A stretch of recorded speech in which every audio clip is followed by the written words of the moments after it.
While there has been no specific change to the user interface for the improvements to the tool axis for blade finishing, other than the inclusion of the automatic verification tab, which when enabled allows the automatic collision checking to be permitted, the existing strategy has been improved to generate a toolpath with a much more improved tool axis orientation, while being able to deal with a greater variety of component features such as steep and flat walls. The component shown on the screen has a PowerMILL 2012 blade finishing strategy displayed. When this is compared against the PowerMILL 2011 strategy with the same settings, we see a comparable result. However, when we analyse these individual passes, we will see there is indeed a difference on the tool axis vector, which gives the improvement in the tool axis. I have selected a single pass from each of these toolpaths for comparison. When I look at the PowerMILL 2011 toolpath, in top view, I'll remove surfaces and enable the tool axis to be drawn. We can see that while the radial vectors of the tool axes point towards the hub center in these regions, in others the tool axis vector is clearly missing the radial. When I compare this against the single pass from PowerMILL 2012, which is being created, we can now see that when we turn on the tool axis vectors, the radial vectors now indeed point much more towards the center of the hub. The improvements in the vectors are not just in the radial vectors, we can also see this in the elevation angle. I'll go to the front view, turn the component on.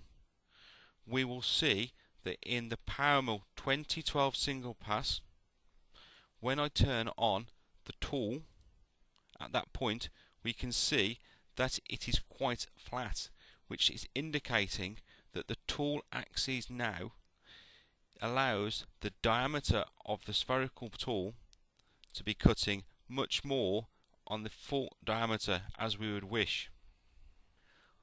When this is compared against the PowerMILL 2011 toolpath, we can see that the vectors are pointing much more up. I'll activate this and see. The tool here is now angled much more up. By reverting back to the PowerMILL 2012 pass, we will see that this is also seen especially around the leading edge and the trailing edge of the blade. This gives us less pronounced fanning at these key points on the blade. With the PowerMILL 2012, we will see this tool axis position, but when we compare that against the 2011 tool axis position,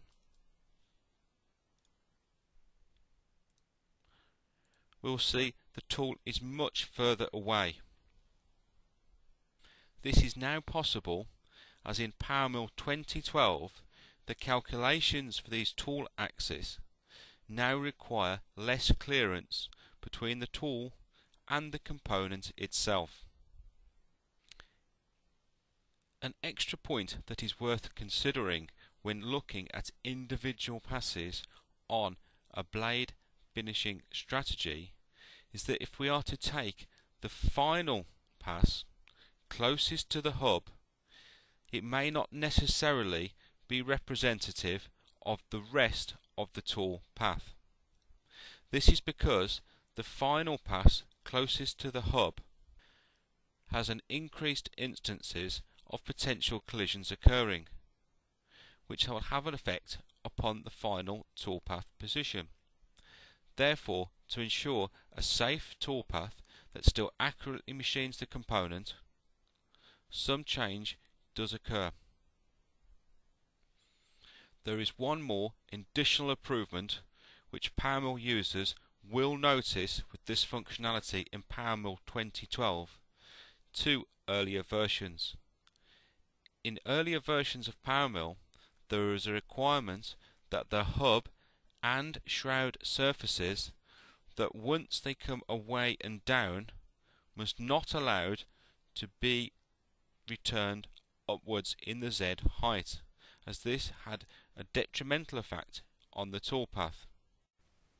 No longer is it a concern for the PowerMILL user when he creates his blade finishing toolpath. If the shroud or the hub do go up, it no longer has a detrimental effect upon the toolpath.